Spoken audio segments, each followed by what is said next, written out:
Welcome back to another episode of Biff Bam Pow, a comic book podcast. Today, Evan Von Doom joins me to talk about one of our favorite archetypes in comic books, the bastard character, or the morally corrupt character, whatever you want to call it. I'm just trying to find new ways to not call this archetype the anti-hero because I hate that term and I think it makes no sense, but that's a whole different conversation. But yeah, that's not really all we talk about in this. This is more of a casual, just kind of sit down and chat type of episode. But a lot of the bulk of this episode is us kind of discussing why we love that archetype so much. And I think it's a really interesting conversation. Evan has become a good friend of mine, and I had a lot of fun with this episode. So I hope you guys all enjoy this one. As always, thank you to my patrons, Matt Parent, Malcolm Russell Nelson, Think, Joe Palumbo, and Chris Hacker. If you like what you hear on the main show and want some extra goodies as well as help support me, consider joining the Patreon link down below. It's only one tier at $2 a month and you get all the benefits, which include early access to main feed episodes as soon as I'm done editing them, monthly bonus episodes, monthly AMAs, new comic reviews, and more. If you'd like to email the show with any questions, comments, really anything, email me at biffbampowpod@gmail.com and mark it safe to read and I will read it off on the air. If you're looking to buy omnibuses, graphic novels, trade paperbacks, or anything of that sort for a great price, go to organicpricebooks.com and use code biffbampow at checkout for $2 off your order, or use code biffbampowsit for 5% off 4 items or more. As always, all my socials are linked down in the show notes below, and that is all the plugs from me. Thank you all so much for listening, and I hope you enjoy this episode.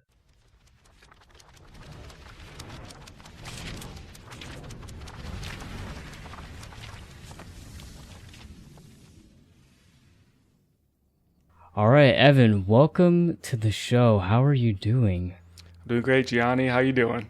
I'm doing good. I'm a little tired, but I'm excited for this episode we're doing. I've been wanting to get you on for a while now, so thank you for coming on. Yeah, I hate to be a busy boy, but I'm a busy boy. Very popular nowadays. Everybody wants a piece of me, but for you, I can make an exception. I could fit in my schedule, so no problem. Awesome. Well, before we get to the comic book stuff, because this is a comic book podcast, I do have my icebreaker questions, and of course my first one is, what are your top 4 movies? All right. Well, as I was explaining to Johnny before this, I didn't know Letterboxd, you had to set your top 4. I thought it was something that I picked for you, so I had no idea. But off the dome, I have to say, Drive My Car is probably my number 1 spot. I think that changes with Shin Godzilla, but those alternate a lot. Drive My Car is a fantastic foreign film. It's a nice, quiet exploration of grief in all of its forms, and I think it was really, really well done. It transcends language, time. Whatever Parasite did for other people is what Drive My Car did to me. It really spoke to me on a different level, and I stare at the ceiling, I think, for like 30 minutes after watching it. I absolutely love Drive My Car. Recommend it all the time.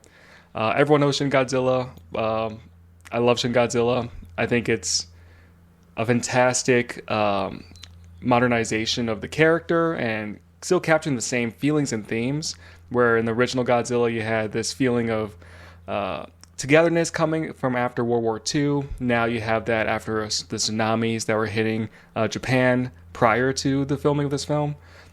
I know a lot of people like -1 better. I hold no grudge towards those people, Dallas, but I am one of those people as well. I respect that. I've seen, at this point, -1 more than I've seen Shin Godzilla. But Shin Godzilla, there's something special about it. It's so weird and such a big swing. Like, -1 isn't the biggest swing in comparison to Shin Godzilla, in my opinion. So I think Shin Godzilla going what if we made him an actual monster again and not cool looking but ugly? And I was like, hell yeah, dude, this is so cool. Shin Godzilla, I'm not knocking it. I love Shin Godzilla. It's incredible. And then Alien, the original 1971 from Ridley Scott. Love that movie. It gets me every single time. Got to see it in theaters a few years ago again, and It just never fails me. It's always a pleasure and terrifying experience. Really, exactly how you should do pacing. And every horror movie, hold on. Sorry, I'm not gonna rant about this, but go ahead. You can rant however you want. My biggest issue with like horror movies is that they don't take time. They're always in such a rush to be an hour and a half because they're like, oh, people are going to stop getting scared after an hour and a half, which is kind of fair. And it works for movies like Insidious. I think it's only like an hour and a half or 2 hours. And it worked really well because it got you really just right into it. It was just like, boom, haunted house. Boom, just kidding. It's not a haunted house, haunted kid. Boom, kept going, and you've just found the characters with it. But I really like how John Carpenter's The Thing, my fourth favorite movie, and Alien, Ridley Scott's, does like the hour, like you don't see an alien in the first Alien movie for the first 45 minutes, I think. Yeah. And it's all just character work. And then once the first alien shows up, now you're scared because you like all these characters. And if you go in like really fresh, you have no idea who the main character is. So you have no idea what's coming up. So I think John Carpenter's The Thing. I think that Ridley Scott's Alien really are just perfect examples of what a horror movie is supposed to feel like and the kind of feelings you could evoke by just taking your time to focus more on getting the characters right before you get, the scares right. Which they do get right, by the way. Everything's perfect about those movies. I mean, that is such a good top 4. I mean, those are all bangers. Like, I love Alien. It's one of my favorite movies of all time as well. I think it's perfect. And literally last episode I recorded with Jared Bird, he also had that in his top 4. And he also saw it in theaters. And I was supposed to see it, but I forgot that I had tickets, and on that day, I just missed my showing, so I'm jealous of both of you. Damn. It'll be back. I hope so, yeah. I'd love to see The Thing in theaters, too. I don't know if that has an anniversary coming up, but that would be incredible.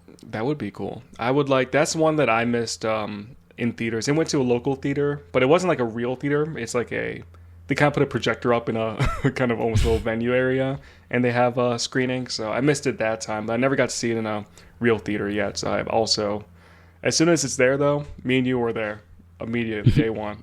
Day one. Yeah. So, all right. So next icebreaker question that I have, I just want to know, like, what's your origin story in comics? Like, how did you get into comics in the first place? Yeah, I have to thank my dad. He's the one that first gave me my first comics. In kindergarten, I heard about comics and like the Spider-Man movie was coming out, the original one. That's how old I am. And so, so that was happening. And so I was aware of like superheroes. I knew like the origins of Spider-Man, of Hulk, of actually that's probably maybe Batman, but I didn't really read comics yet or anything. But either that year or the next year for Christmas, my dad got me just a stack of comics to like look through from the store. And they were Marvel Age comics, which was these collections that Marvel was trying at the time where they put in like Walmarts or Targets. And it was like basically a volume, but in paperback. And it was supposed to be like a new kind of magazine starting on point for kids to hop on and just get some either repackaging of old stories or retelling of old stories. So one of them was like a Fantastic Four comic that was retelling the origin, but the styling was more in a manga feel because manga was coming up at the time. And then like the Spider-Man ones were just retelling of old stories and then some newer stories mixed in. So that got me going. I was actually, Fantastic Four was my first comic pretty much ever. So they're the ones I fell in love with. And I didn't even know who Dr. Doom was for a few years, actually, because all the Fantastic Four comics I was picking up just didn't have him in it. And then he popped up, and I was like, who the fuck is this guy? And they're like, our arch enemy. And I'm like, arch nemesis? Your arch nemesis is not Diablo? I love Diablo. Diablo rules. He's such a fun-looking dude. That's a big thing for me. Just character design out the wazoo. So, but yeah, so I eventually found Dr. Doom. I think from reading, I'm trying to think of when I discovered him. It was probably when I was reading Mark Miller's run. It was either that or it was... I don't know, maybe it might have been Hickman's, but that seems too late. But yeah, so I discovered Dr. Doom a little bit later in my Fantastic Four tenure. But so yeah, those got me to comics, and then I discovered my local library had comics, and so I started picking up just anything that looked good to me. So that's where I started reading a lot more Marvel and more DC, and then Usagi Yojimbo, and then somehow I found The Walking Dead and Invincible, so worked out. Yeah, I mean, we have a very similar origin in comics. My dad was also the one to get me into comics at a young age, so Nice. I feel like that's a very common thing to happen in this space. But yeah, so all right, so something that I wanted to talk to you specifically about on this show was something that we kind of both have a fascination on, and it's the character archetype of, I guess you would call it like the bastard or the morally corrupt character. And we're going to kind of focus this on a few different comics. One of which I read yesterday, and it's a comic that you are maybe the number one fan of ever. Yeah. And that is Deadshot. I think it's called Bulletproof, which is not what the actual story's called, but that's what the collection's called. Yeah. But why do you... I know why you like this comic now, because I read it yesterday, and it is awesome. But for the listeners, why do you like this comic so much? I like this comic so much because it rips. And that's all you guys need to know. Yeah. I think that it's just so appealing of a comic. It's this superhero story that's disguised as a Western or vice versa. I don't know how best to describe it. But Deadshot is not a character that I knew very much before reading this comic. So like this is my first... I tried reading Suicide Squad by John Ostrander a while ago. Sorry if I butchered his last name. But... I tried reading that a while ago and couldn't get into it at the time. And then one day I was reading Manhunter. And then after that I was like, I want to keep this like vibe of this era going. So I saw Deadshot had a mini. So I was like, I'll check this out. Fell in love immediately. Became my favorite DC comic of all time. And the big reason is just that Deadshot is a interesting character. And he gets dropped into this interesting story. He's this guy who... the first issue kind of like spells it really well out, especially when you go back and read like the early Ostrander stuff with the original Deadshot mini and then all the Suicide Squad stuff that I only read a fraction of at this point. But still, this character is just a character that people I think would describe as, oh, he wants to die. He's like kind of suicidal, but he's really not. He's a character that doesn't care if he lives or dies, but he clearly does want to live. Like there's something in him that doesn't want to... I think lose is the better phrasing. I don't think he's a guy who likes losing. And so you get to watch this guy kind of struggle with that in all of his stories. And more so, I think people around him are struggling with understanding that and the repercussions of that. So I like this story especially because it really opens up him as a character. Because... small spoiler, I guess, but he goes to his ex-fling's neighborhood when he finds out that she might have a daughter, and then he finds out that she does have a daughter, and it definitely is probably his. So he decides that he's just going to stay in the neighborhood, check it out, because it's a really, really bad, rundown neighborhood, and then he takes it upon himself to start cleaning it up. So it's a little bit of this Western-ish story, and it really kind of opens up this character who doesn't want to be opened up. And I think that's what makes Bastard characters so special to me. Yeah, and this comic kind of like knocked me on my ass. Like I didn't think it was going to be this great, but it really is. And it's a lot more complex than you would think going in. Like there's a lot of social commentary in this. In terms of like talking about the class divide between the wealthy elite and, you know, the people that live in this rundown neighborhood. And I love these types of characters and stories because like clearly what they're doing is terrible and bad and wrong, but also it's doing a lot of good for other people. It's very much like the Punisher argument where it's like, okay, he's killing people. That's terrible. He's a bad person. He's crazy. But these are all really bad people that he's killing. He's getting them off the streets for the most part. But, you know, I that also just fascinates me, you know? Yeah. I would say for like the case of the Punisher, I see the Punisher straight up as a villain. I don't think me too. Yeah. Yeah. Just for like the audience's sake that we clarify. Yeah, we're not. Yeah. we're not here to defend the Punisher. If the We Punisher don't exists in put real that- life, throw that motherfucker in an ethical type of jail. So We don't put his logo on our cars. We don't have his logo I don't have a tattooed blue on us. stripe going through one of his No. teeth or whatever. But yeah, I do like switching a little bit to like Punisher, for example. One of my favorite series of all time is Punisher Max, which Me is too. something I'm afraid to say sometimes because it is a problematic story. I think it's less problematic than people make it out to be, but there are some problematic things that are edgy and don't age well. But it's another comic that Barracuda, one of my favorite villains. I don't know how he got away with that. I don't think a white man should have ever written that, but Garth Ennis, you ate that shit up somehow. It's crazy. Don't do it again, but thank you, because that's one of my faves. But yeah, Garth Ennis in Punisher Max, for example, does a really good job of showing Punisher for who he is. I don't really love the Vietnam angle of being like, the Vietnam just let the Punisher out, but Punisher was always there. I never liked that. I always liked the whole idea of this is a good person who had one terrible day and the system failed him and he broke. I think that's a lot more tragic than, it was always in him and then it got brought out because of the war. But I think Garth Ennis still tells a great story with that, despite my own personal biases against it. But Punisher Max is so perfect that I don't even care that I don't like the origin.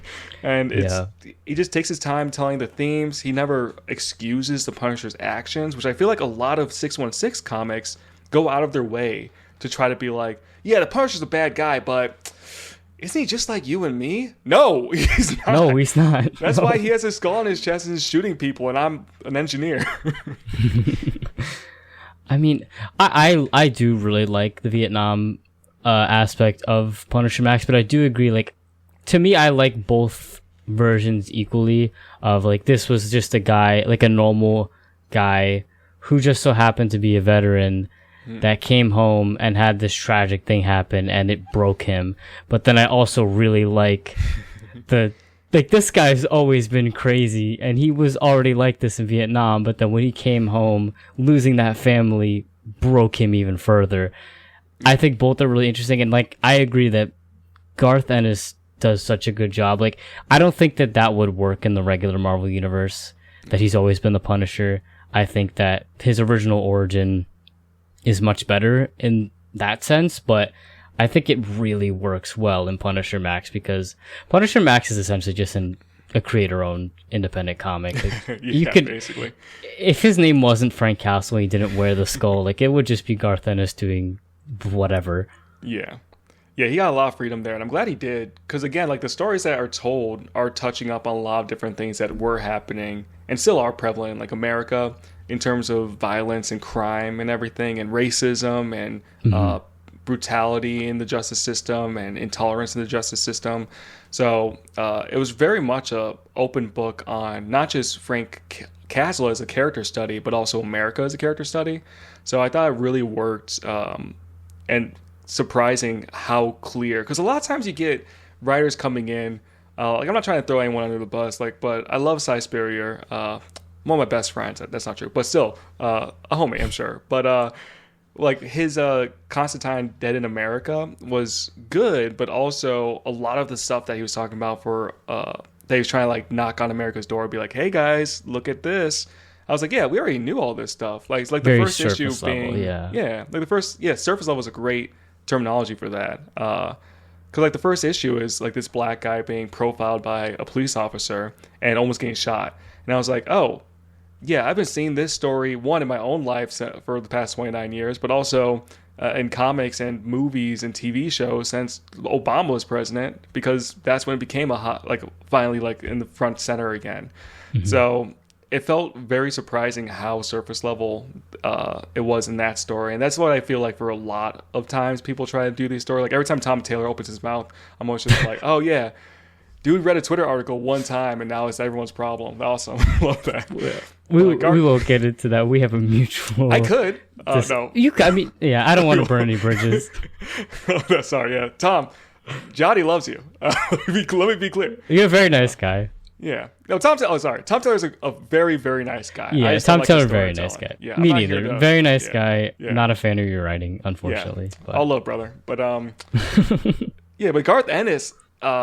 I think is very less afraid of like pushing buttons or saying something that ends up being incorrect. Because I do think he's incorrect quite a few times in some of his books. But in the case of Punisher Max, a lot of it is correct because he takes big swings.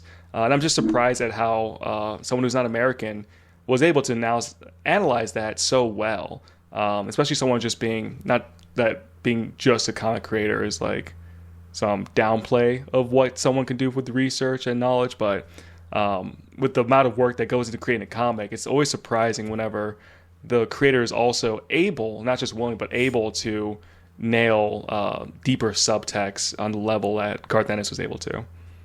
Yeah, I always forget that Garth Ennis is not American because all his best comics are deeply American. Yeah. Like Preacher and Bendis' Daredevil, I've said a million times, are my two favorite comics of all time. And Preacher is like the American comic. It is incredible. And there's so much commentary in there, just like in Punisher Max. And I'm glad that you brought up Spurrier's Hellblazer, because that's another character that is an example of the character we're talking about, the Bastard. I think he is like the poster child for me of that character. And I think I'm a huge Cy Spurrier fan as well, and his original Hellblazer run was like a return to form to that Vertigo era of Hellblazer that I love so much, and that was sorely missing for years. And I think why the most recent Dead in America series, while it was quality and it had a lot of good moments in it, while it kind of fell flat, is because Hellblazer is a deeply British character and has only ever worked when a British writer is writing him. And if you read that original Hellblazer run, it's all about British politics at the time and commentating on that kind of stuff. So with the shift to America, it just doesn't fully work. And I feel like I don't know if having an American writer write that series would have benefited it, because again, like, Constantine is a character that's so rooted in British culture. But I don't know, it's an interesting thing to think about. I guess if you were to, like, what American writer would you think would do a good job on something like that? Tom Taylor. No, I'm kidding. He's not even American.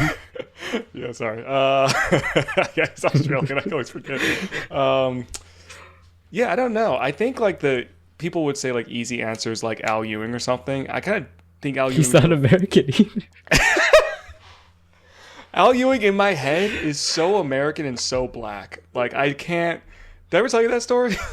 No, yeah, I think you have. Yeah, for the audience listening, I thought Al Ewing, from almost name alone, I thought he was black because it's a black name, but also because like he was writing Mighty Avengers and it was a diverse team and Luke Cage was the focus. And then every time I saw Al Ewing's name popped up, it was always like with a diverse cast, and I was like, oh, finally someone gets it. Obviously, he has to be a black man. His name's Al Ewing, and he's writing black characters really well, better than some black writers I know. And then I found out he was white because I saw like one interview from Immortal Hulk, and I thought I was being pranked for like a week. Like I was so in denial. So not only is he white, but he also is like super like a bit of a step down from Alan Moore British. Like that's how he sounds. Yeah, he does. He's a very nice guy too. He looks like he sounds and looks like he's gonna be mean, but he's so thoughtful. I actually ran it. I have a funny story. Last year at New York Comic Con, I like bumped into him. I didn't even know he was there, and then he took the time to talk to me. He's a very, very nice guy. Yeah. So Al Ewing out of the running. That also means Ron B out of the running. Not Americans. I want to give Ta-Nehisi Coates another shot at comics. Now, my hot take is that I did not like his Black Panther, but I really liked his Captain America. I think his Black Panther, early on at least, I read the first few volumes and I had to drop it because it just wasn't working for me. But the problem with it was you missed the best part. I know, the intergalactic stuff. I had to go back and try it again. But what didn't work for me, though, is that it was very clear he was coming from a non-comic writing background, and it was so wordy that was unnecessary.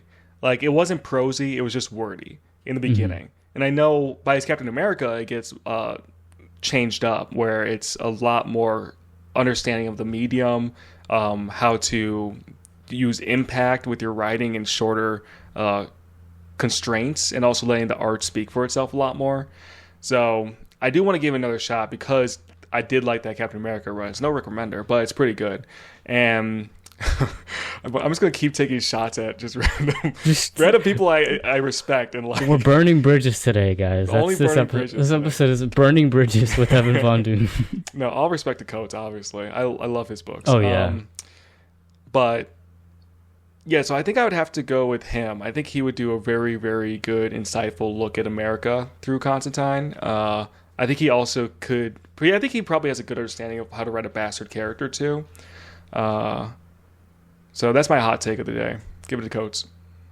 A Coach should write more comics. I agree with that. True. I think he should do some creator-owned stuff. I'd love to see what he can do. Yeah, I would really like to see him go like the Jeff Lemire route of doing more human-focused stories. Because I feel like Captain America and Black Panther were big avenues to talk about the state of the world and cultures, which was really appreciated. But I also know Coates is really good at the character work to do that same thing. So I would like to see something that's a little bit more human.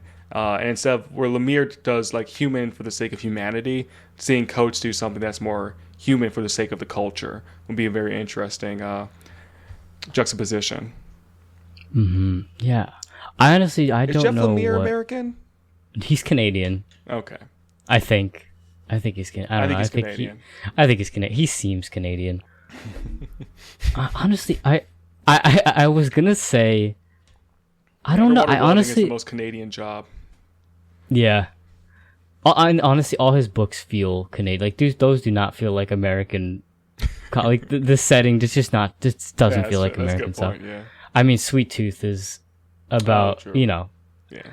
But yeah, honestly, I don't know what American writer I would want to see write something like that. Because again, I just don't. Every time an American writer has written John Constantine, I don't think it's worked. I really don't. I don't know. I'd really have to think about that. But yeah, so I guess back to let's get back to Punisher, because I'm just always so fascinated by how Garth Ennis is able to write these deeply American stories. And honestly, just in general, a lot of British writers tend to write a lot of really great American commentary, which I'm always surprised by. Like, I don't know if it's my favorite like era of comics, but some of my favorite stuff in comics ever is that late 80s to early 90s British invasion stuff. Like, you had Alan Moore writing, like Watchmen has a ton of American commentary in there. Oh yeah. And I don't know, I've always been fascinated by British writers in comics. Yeah. And I think that they write bastard characters maybe the best out of anybody. Yeah, I think it's because like there is a big divide in how Americans versus Britons see like the world, and also I think like how American like a lot of other places in general see the world and experience it. Americans always had this sense of optimism because we're a younger country, and like our first big victory was the victory that made us, So we got away from Britain with a huge big war. And then ever since then, it's always been about, moving forward, progress. And we've just saw this continuous climb up until, shout out to Ronald Reagan, the piece of shit. As soon as Reaganomics came around, somehow things just started getting worse. Who could have guessed? Worse and worse. Yeah. So I think we still have that nationalist individualism and optimism that really keeps driving us to be like, we deserve the best. We deserve to have good things. We deserve this and that. And a lot of the rest of the world, I think especially like I hear this a lot from the French when they're commenting on Americans, is that like the rest of the world is just kind of like things are gonna suck and we don't deserve to have everything handed to us, or in general, like things aren't always gonna be nice, and we just have to live through it. And it's not about always being happy. It's about living. So I'm sure that probably plays a little bit into why Constantine is able to be written so well by a Brit and not by an American. And it's just because like they're able to look at him and be like, oh, how can I make this guy worse? Where Americans will try to be like, how do we make him better? I didn't even think about. That's a very good way to put it. Thank you. Yeah. I mean, wow, very smart. I try. That's why I get you on. Also from experience, I try to write bastard characters all the time. I can't do it. It's hard. I always want to make the better. I always do. So it's really hard to be like, no, I can't let you get this win, or I can't let you be nice here. You have to be rude to this character. You have to backstab this person. Like, this is who you are. And that's hard to do sometimes. Yeah, I mean, like you said, we're like American pilled. We had that propaganda put into our head where we always want, we want everything to be better. We're always looking on the bright side of stuff. And, I think that obviously has its appeal, but in this case, with these characters that we love, obviously that's not the case. Yeah. But, so I want to kind of just talk casual a bit now. I want to just know, like, what are some of your other favorite comics of all time? I want to get, like, what is your taste in comics? Because I feel like we've known each other a bit now. Like, we first, like, interacted on social media. We've, become acquainted with each other. But don't think I've ever really seen you just outwardly talk about your taste in comics. So I'm just kind of curious, and, like, what are some of your favorite comics of all time? That's a very thoughtful question. I'm very, now in my old age of 29, I'm very all about exploration. I found out like about a year and a half ago that Marvel and DC just weren't the avenues I wanted to focus most on anymore. So I started to look more at my backlogs and looking more at just different avenues. So, but really starting with taste, I guess. I'm always just exploring for that's something new, because comics is such a fun medium where you can do really explorative things. So I've been looking more at the foreign market recently to try to find a scratch for that itch, and I haven't dove too deeply into that yet. But like one of my favorite comics of all time, though, if we're just talking like my taste, it's gotta be Usagi Yojimbo. I knew this was gonna come up. Listen, you give me a noose and I'll hang myself with Usagi Yojimbo in my hand. All right, so that can't be the same. That can't possibly be the same. That was crazy. There is something there, folks. Go home and Google that saying. I'm close to something. I know that's a real saying. It's like, oh, Google, don't shut up. Sorry, Google is listening to me. It's gonna call somebody. I was like, are you okay? No. I swear to God, there's a saying that's like, you give someone the rope and they'll hang themselves or something. Yeah, I think that's the saying. Sorry, I butchered that. My bad, y'all. Anyway, we love mental health around here. Usagi Yojimbo is the best comic of all time. It's so good. It's so clean. It's been written by the same guy since the 80s. Stan Sakai, the GOAT. It keeps winning like the same award each year for lettering, because it's just that good. It's just clean, solid work. You just never see anything like this. It's written, drawn, and lettered by one guy. Now there's a colorist on there. Shout out, I think it's Kafu does at least the covers. There might be someone else who does the other interiors, but yeah, I love Usagi Yojimbo. If you guys don't know, it's about this Ronin rabbit in feudal Japan who's just doing a wanderer's trek up and down Japan, essentially. And he just has a bunch of cast of characters that he runs into along the way, some recurring, some one-shots. And it's a bunch of, each volume is just kind of like individual. You can pick it up wherever you want to start, really, and just get into it. And Usagi is the opposite of a bastard character. He is the guy I want to be. Like, if there was ever someone I was going to hang up on my like wall in a poster, like Michael Jordan style framing, with like lights underneath it, and think about every day being like, who do I want to be? How do I like become this? Usagi Yojimbo would be there just sipping tea in the corner of my room, because this guy is just like, he's not perfect, and that's what makes it even better. Like, this isn't like, not to say Superman's like perfect either. He's not. Neither is Captain America. But you know, when people think of who Superman is, they think of like this idealized, perfect Boy Scout, blah, blah, blah. Again, not what he is in the comics. He's flawed as much as the rest of us, which is why he's such an endearing character. Usagi Yojimbo is very similar, where he's a rabbit, but he's so human. And he has all these traits. He seems so patient and calm, but then there's small things that will like trigger something in him that makes him like lash out. Like you hurt one of his friends or threaten one of his friends, and he starts looking at you sideways, and now you're in danger. Or when he was younger, he had a hot temper that still pops up every now and then, and he's also really glued to his ways. So he's very open about a lot of things that he doesn't know, and he's willing to hear people out, but there's some stuff that he's just closed-minded on until he's shown a different way, and then he's open again and apologizes. So it's the kind of person that I think I would love to be, ideally, as someone who's patient, who is open-eared, because he's a rabbit,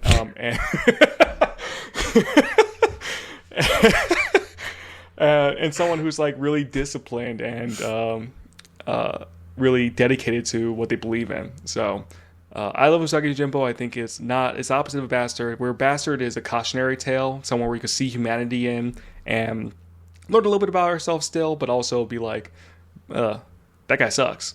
Glad I got to experience this. I'm out. Usagi is someone you want to sit down with and have tea, have a conversation, walk a few miles with. So.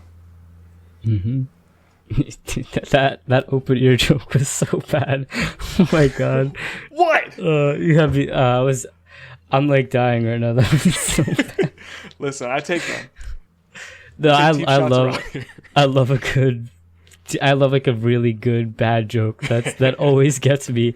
But also, speaking of anthropomorphic animals, is Rick Remender and Daniel Acuña's Escape on your radar? Yes. Oh my god. Remender.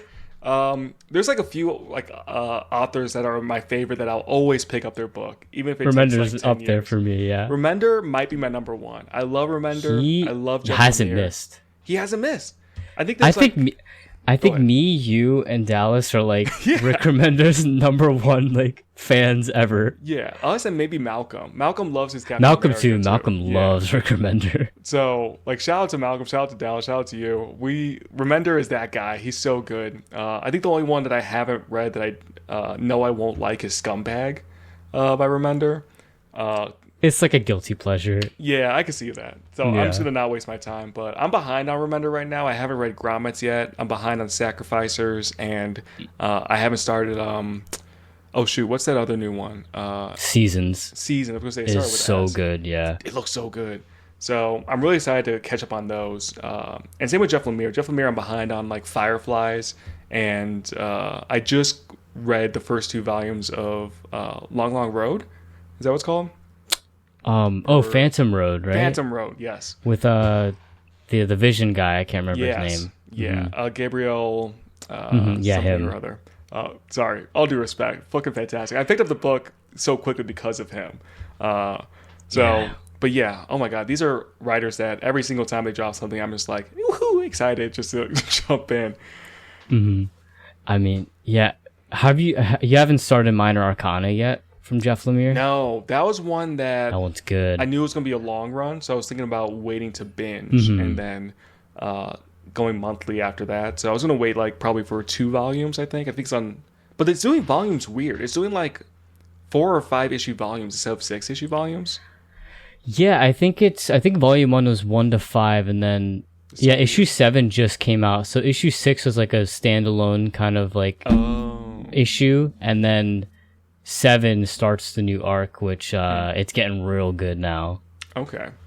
Yeah, I'm really excited for that. I think I am gonna wait though. I'm just gonna wait. It'll be a good binge. It'll really be a good binge. But yeah, and Sacrificers has been my favorite ongoing since it started. I think that book is like incredible. Yeah, listen, folks at home, if you're looking for what I like about Remender in Sacrificers and in more importantly, A Righteous Thirst of Vengeance. Oh my god, that book is so good. If you guys want to try something that's going to blow your mind as an American comic superhero reader, go read A Righteous Thirst for Vengeance. That book is incredible. So different from anything you're going to read in America, at least. Like now that I'm reading more like French and Euro comics, I'm starting to be like, oh, there's a lot that America just leaves out for the sake of simplicity because of its audience. But A Righteous Thirst of Vengeance still stands very strong, in my opinion.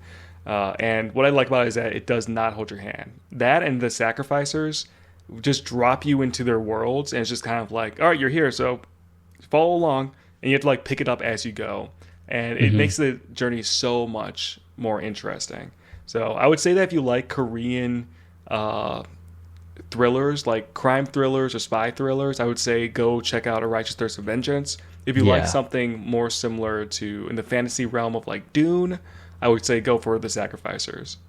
Yeah, they're both excellent comics, and Rick Remender is maybe, he would never do this, but maybe he could write that Hellblazer thing. He would never ever do it, but man, Rick Remender he's one of my favorites as well. Like I said, and I mean, I think he's one of the most obviously he's one of the most popular writers in comics right now and just in general, but I don't think people give him enough credit on this guy can literally write any genre and any style of comic. Like you said, you're not reading Seasons right now, but that is unlike anything I've ever seen him do.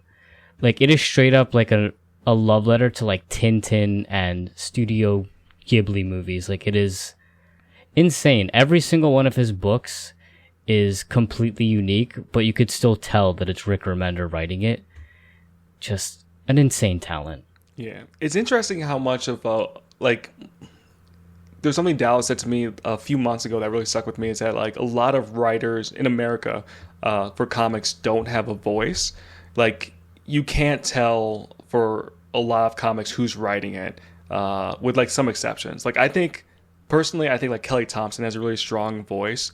Where you read a Kelly Thompson comic, you're like, oh, this is her. I could tell from her dialogue that she's writing. Same with, on the opposite end, respectfully, Tom Taylor. He has a very strong voice. And it's, again, for me, because of the dialogue and also the themes he tries to explore. And for me, it doesn't work. But if you're a fan of Tom Taylor, hey, listen, you pointed it out. I was moving on. I was being as respectful as I possibly could about someone I don't care to write. Tom Taylor, you're a nice guy. Sorry. All right, yeah. Real quick, I'll say one really nice thing about Tom Taylor. All New Wolverine was my favorite Marvel book at the time of All New, All Different. I think it still stands incredibly strong, and it's his most distinct voice that he has in a comic ever since. So, and I also can agree on that, Deceased is also really fun. That first volume of Deceased is a lot of fun. Yeah. The third volume, not so much, but the other, like, the Unkillables, really fun. Mm-hmm. So that was my nice Tom Taylor corner. Anyway, moving on. But back to what we were talking about. Rick Remender has a fantastic voice. I think Jeff Lemire also has a really good voice. And when I say voice, I'm not just talking about, like, dialogue, but I'm talking about, like, themes they explore. Mm-hmm. And the fact that he's able to traject that voice through different projects and different genres and everything. Like Black Science feels so incredibly different from The Sacrificers or from Righteous Thirst of Vengeance or Deadly Class, and yet they all do really much sound like a Rick Remender joint. So I think just a fantastic writer, if not the best working right now. Yeah, I'd agree. And I'm gonna do it. My new thing on the show is that I gotta bring it back. It always circles around to my GOAT, Brian Michael Bendis. He also has a very he probably has the most distinct voice in comics. Yes. Very few people have something in comics named after them. You have like Kirby Crackles and Bendis Talk. Like those are the first two things that come to mind when someone says like name something about comics. Kirby really defined how characters look in American comics. Brian Michael Bendis really defined how characters sound in American comics, especially the superhero genre. And I think there's a lot of people who don't really understand how many people, like Tom King went to Brian Michael Bendis School of Writing. Jonathan Hickman worked directly under Bendis. Yeah, he wouldn't have broken into the industry without Bendis. Exactly. So like all these people look to Bendis, especially for his dialogue and pacing, as the blueprint when they were coming up. So incredible, big, myself included. Like I 100% went to the Bendis School of everything that's superhero comics. So big shout out to the man himself. He has a very, very distinct voice for the better. And yeah, I mean, And, you know, this is not to, like, diss any other writers like we've been doing all Let's episode. Why but, stop you know, now?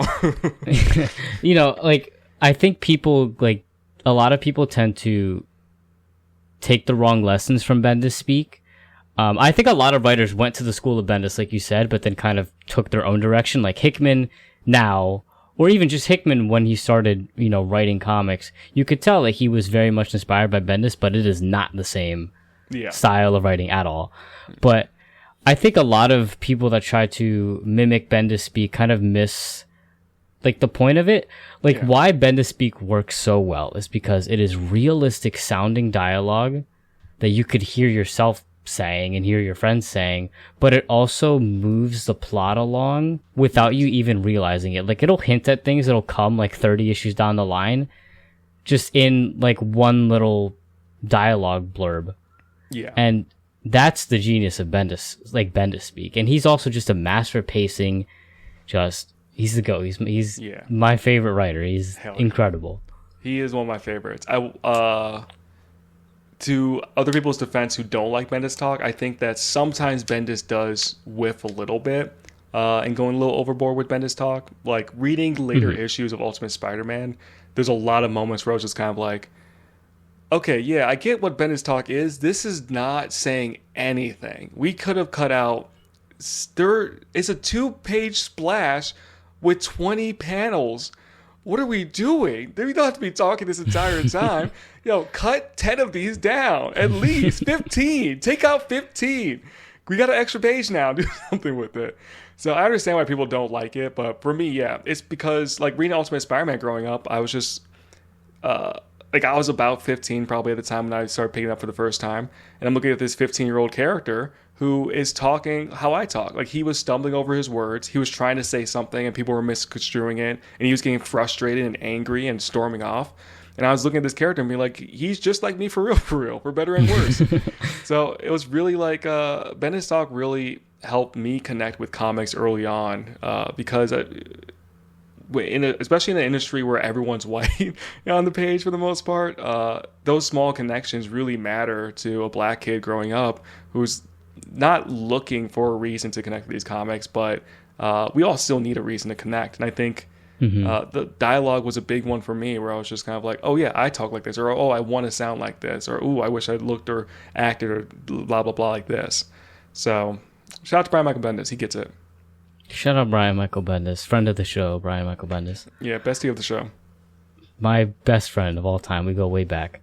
But so yeah, what are some of your other like just favorite comics of all time that you want to mention and why you love them so much? Yeah, so I already said Usagi Yojimbo. I teased a little bit at Ultimate Spider-Man was a big part of my getting back into comics. I stopped like reading comics for like a couple years at some point, and then I picked up volume 6, which is Venom, and that was my first Ultimate Spider-Man comic, and not my first Spider-Man comic by a long shot, but the first one I really understood the character finally, I think. So I binged all that. Shout out to the library. If you have a local library, go donate, go volunteer, do something. Kiss your librarian on the cheek. Thank you. No. What else? Deadshot Bulletproof is 100% up there. I absolutely love this comic. I keep telling people it's my favorite DC comic of all time. They all look at me funny. I spit in their face. I think it's just really fun and really good and grounded. Well, it's just everything you want from a superhero comic. Punisher Max, like I said, is really up there. Love Punisher Max. Mark Waid and Mike Waringo, right? Waringo, thank you. Yeah, Waringo. I love their Fantastic Four. It's incredible, yeah. It's really incredible. That was a big formative one too, growing up when I was binging Fantastic Four stuff, Spider-Man. I'm trying to think of anything else. It's hard to think of anything you like when people ask you what you like. It's much easier to think of things I don't like right now. Hey guys, if you're ever looking for a movie not to watch, don't watch Don't Look Up. Absolutely, that movie sucks, yeah. The worst movie I've ever seen. It's so pretentious. And then seeing people on TikTok afterwards being like, this movie is really saying so much. brother, if you get the fuck on my face, I'll delete this app right now. You gotta be on your goddamn mind. Talk about I watched that New Year's Eve. I watched it. I had COVID. I was all alone. I was just like, everyone's talking about this movie. You know what? I think this is the time I'm gonna watch this one. I have the time. Put that on. Talk about. I started my New Year's with a bust. What the fuck are we talking about? Yo. The movie gave you COVID-20. I wish I had COVID again so I could forget that goddamn shit. Listen, if anyone ever looks you dead in the eye and ever says that's a good movie, you've been warned. It's not. It's not. It's a bad movie. Isn't that the same guy that did Big Short or something? Or am I just getting that totally wrong? Because that is weird. If that is, I know. How do you go from Big Short, but I could not. Big Short's good. That movie either. Oh, I like Big Short. I don't think it's like incredible or anything, but I like it. And if it's the same director, then he did Step Brothers and Anchorman. He did the other guys. Is that true? He did the other guys. I love the other guys. Adam, what the fuck are you doing, man? What happened? That movie wasn't funny. It wasn't interesting. It said nothing. Anyway, sorry. This is about comics. We're talking about comics. That was a necessary tangent. That movie is bad. Yeah, that movie's buns. Garbage. I'm a big fan of the Batman Fortnite comic. People don't believe me when I say it's one of the best Batman comics, but I'm so dead ass. It's actually really good. It's just a solid entry point Batman story. It technically is in continuity. Ignore it. Who cares? That's so It's just funny. fun. Like he's dropped into Fortnite. He's just like, what am I supposed to do? And then he does the damn thing. And then Deathstroke shows up for some reason. It's really good though. I only read that because I love Fortnite and I wanted the skins. I also love Fortnite. Yeah. And so we're like, oh, here's a skin if you read this comic. And I was like, yeah, I'll scam you for this comic. And then I read the comic and I was like, damn, they got me. It's pretty good. Pretty damn good. I'm pretty sure it's canon that Wolverine like fucked a Fortnite skin in Marvel continuity. Yeah. So yeah, that's pretty awesome. The Marvel one was bad, unfortunately. I think a writer I like did it, I think Cantwell did it, or Gage. So I can't remember which one. And yeah, speaking of Christos Gage, writer of Deadshot Bulletproof. Yeah. So I hope it wasn't Gage, because what a whiff. But if it was Cantwell, I believe it. Cantwell is so hit or miss for me, respectfully. It's fair. But another character that we didn't talk about, but who I love the comic of, but I only read their comic recently, like a year and a half ago maybe, was Jonah Hex. The Palmiotti Gray run of Jonah Hex is so good. It's like 52 issues, not counting All-Star Western. And it's about this cowboy who is a piece of shit. He is a right bastard. When we say bastards, when I say bastard, I don't mean Deadshot. I don't mean Punisher. I don't mean Constantine. I am talking very specifically about two people, Jonah Hex and Parker. Those are real Parker, hell bastards. Yeah, yes. The GOAT. I read Parker for the first time last month. Real bastard. And it's so funny because I read him for the first time. Well, I started reading him like 7 months ago. Then I stopped. And I was like, damn, he's a real bastard. Really love that guy. And then I stopped. Then I finally finished the second volume last month. And I talked about it apparently so much that when I was telling my girlfriend about a new story idea I had for a story I wanted to write, she was like, did you get this idea from Parker? And I was like, yes, but shut up. But it's different, though. It's different. I swear. No, love her. But yeah, so Parker and Jonah Hex. What I love about Jonah Hex is that he is someone who is a real bastard, who is only a bastard because he hates himself that much. Like all the energy he's putting out towards other people is projection of how he feels about himself. I find that very interesting because he's a character that had a really rough childhood and then fought for the wrong side of the war, realized way too late that he was fighting for the wrong side. Like he was fighting for the Confederacy. The Confederacy, yeah. Yeah, in the Civil War. And then like towards the end of the Civil War, he was just like, man, what the fuck are you guys talking about? Slavery? I don't fuck with that shit. I don't know how he didn't hear about it before. He was like, I thought it was about state rights. And so then he comes out of the war. And he still wears, like, that's the thing that, like, a lot of people don't read Jonah Hex because he wears the Confederate uniform still. But he wears it specifically because of, one, he knows that people are going to treat him badly because of it. And he wants to be treated badly. So it's just like him basically saying, I will not hide what I did or who I think I am inside. And the second side of it is that if anyone treats him nicely, he knows that's someone he doesn't want to fuck with. So there's a lot of times where people will come up and be like, hey, fellow Confederate brother. And he's like, if you touch me, you piece of shit, I'll kill you. So I think Jonah Hex is a very fun character. And definition of bastard, like this is a guy who let a kid die. Like, let a kid blow up. Spoiler for Johnny, who didn't read this yet. He lets That's a kid all right. I'm pretty far in. It's all right. All right. Like, there's a scene where a kid has dynamite strapped to his chest, and he lets him die. And then people look at him and they're like, what are you going to do about it? And he goes, nothing. I didn't get paid to be here. And he walks away. Like, that's the kind of bastard of a character I like, because that's someone I can never imagine liking. And yet the books do such a good job of making you, like, want to follow them. And I find that so interesting. Parker is similar, but less redeemable somehow. Parker is... way less redeemable. Way less redeemable. Just an abuser, a drunk, selfish, greedy. But he still has a code, which is so interesting. He has this little bit of a moral code that you find out in, I think, later issues when Westlake was like, all right, fine. I hate writing this character. You guys like hearing from him, so I have to make him writable for myself as well. And... you get to see this little bit where like this one woman comes up to him, or at one point there's a woman who enters a heist that she wasn't supposed to be a part of because someone else brought her in on it, and she's like expecting that Parker's just going to kill her and throw her off a cliff basically, and he's just like, you can go, but you're this guy's responsibility. And she's like, why are you letting me go? Like, why not just kill me? And he's like, I don't kill because it's easy. I only kill when it's necessary. And I was like, that's a really interesting code to have, because you fucking suck, dude. I have no idea where this angel heart's coming from. Like, did you just like kill a woman for no reason in the first one? Like, yeah, in like the first volume. That's like the opening of the first volume. That was hard to read. He beats up his ex fling because she, like, you find out later, like she left him for dead, and hooked up with someone else.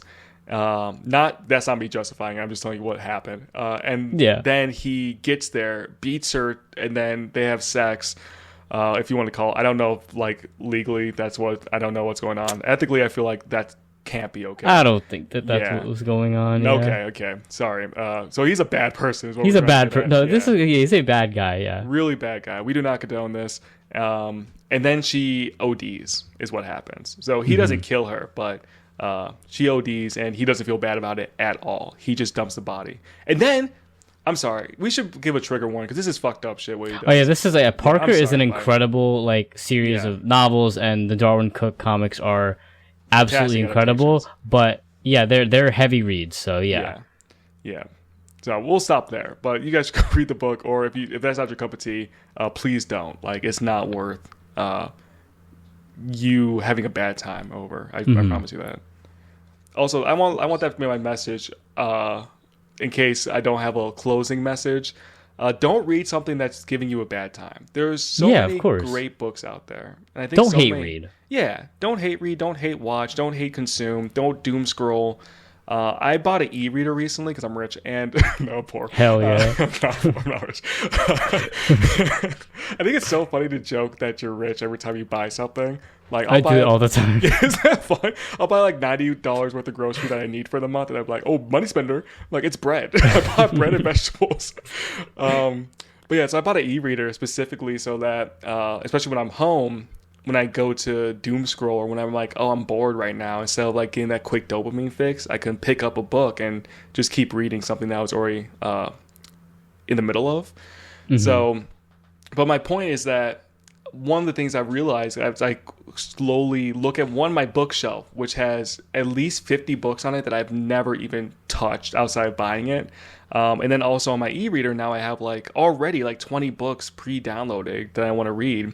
And that's a great thing. We have so much stuff, too much stuff, some would say, and there's so much to consume. I don't anymore personally have the desire to consume things that I don't like. So that was a big thing from moving from social media a little bit more and more each day, is seeing, like, when I was on Twitter, I would see everyone like hate reading Wonder Woman or hate reading Spider-Man. And they would talk about it every single month, every week sometimes, like with Spider-Man. And I was just like, I don't know how you have the time to hate read this and like the stuff you like. because I don't have the time, energy, or desire anymore. And it's just when you stop reading stuff you don't like, though, there's an actual weight on your heart that like lifts up. So my closing message, if we're closing, is that please go read stuff you enjoy and not stuff you dislike. Yeah, I mean, I drop books all the time that I'm not enjoying, you know. We don't have infinite time on this earth, so like why spend it hating other people or just spewing your hate into the world? Like don't do that. Read stuff do stuff you enjoy, read stuff you like, you know. Talk about, you know, when you're online, talk about stuff you like. Don't just talk about stuff you hate all the time. I know that hate speak gets views and attention, but you'll just be miserable all the time and nobody will want to hang around you. And, you know, we joked around this episode, but, you know, when we talk about not enjoying creators' works, like we come at that from, you know, a not insane perspective. Like we're not going after them as people. We just don't vibe with some of their writing, and that's okay. Not everything's going to work for everybody else. But, you know, I think that I agree with you. Like, we need more positivity in this world. We need less people just spewing their hate for no reason. And, you know, what you should do, though, and you should take this suggestion, I think you should download TikTok on your e-reader so that you can doom scroll on your e-reader and, you know, get double dopamine.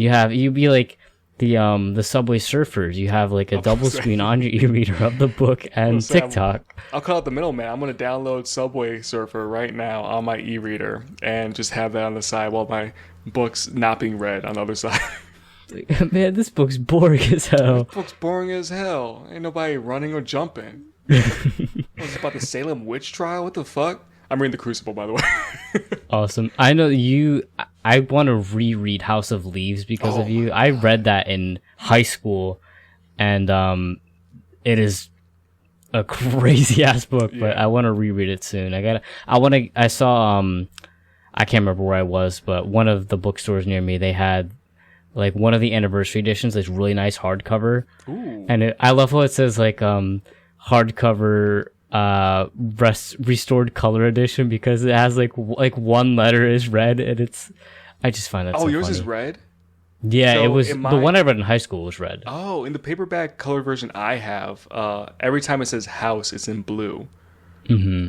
So, and I couldn't tell, I didn't dare look it up because I don't want to know, but in my head I like to think that there's only one version, and it was always the colored version. So I just think it adds to like the narrative of it being like a book that is maybe lying to you the whole time. But I'm like I think I have 100 pages left. This is a book I've been working on since October. It's very dense. It's so fun. It's so sad. It's like a book, real good, not bed book, but rainy day book. Yeah. So I love that book. It's definitely right now it's my favorite book of all time, and it's good. It's gonna be hard pressed to beat. Yeah. All right. So, well, first of all, thank you for coming on the show. Again, like I said earlier, I've been wanting to have you on for a while. I'd say we've become friends pretty recently, and I've been wanting, you're all right. Okay, we're friends. Sorry. Yeah, I've been wanting to get you on since we started playing Fortnite a couple months back, but yeah, this was awesome. Thank you again for coming on, and I want you to take the floor and promote and plug whatever you want to. So yeah, go ahead. Yeah, well, first I want to say thanks for having me on the show. I don't mean this to be like an asshole or anything, but I don't actually do podcasts that much as guests anymore just because I don't have the time. So I mean it so sincerely that I was excited to be on here. So when you invited me, I really wanted to be here. So it was no problem making the time for you. So I would definitely appreciate you giving me the space to be here. It's always nice talking to you. And I always love having an excuse to talk to you. Yeah, if you guys want to follow me, you can follow me on Blue Sky at Evan Von Doom. I have a YouTube channel also called at Evan Von Doom, where I talk about comics. I might drift off a little bit after I finish House of Leaves and do a mini episode talking about how much I love House of Leaves. As long as Wendigoon didn't already do that, which he probably did, so maybe not. And then you could also follow me on TikTok at Evan Von Doom, where I mostly repost. I don't make TikToks that often. And then if you need more comic talk from me, you can follow me on What's Next. It's a podcast that I do with one Dallas Taylor, where each month we go over the monthly solicitations for different comic book publishers, including Marvel, DC, Image, Boom, Dark Horse, and a bunch of other ones. We just talk about the comics that are be coming out this year, what excites us, what is wrong with the industry, what's right with the industry, and what we are just excited to talk about. Yeah, and I told this to Kirby when he was on Comics Crackle on YouTube for the listeners. You and Kirby both are relatively new to the YouTube scene, and you guys make some of the best content in the comic book YouTube scene out there, and you've only been doing it for... I know Kirby just hit a year, and I know you haven't even been doing it for a year yet, and you got like the quality of your guys' videos are better than some people that have been doing it for years and years and years, so... highly recommend watching your YouTube channel. Great stuff over there. And so once again, thank you for coming on, taking the time out of your night to be on here. Listeners, all my links to my socials is down in the show notes. Evan, I'll leave all your stuff down there as well. And yeah, thank you all so much for listening, and until next time. Bye forever.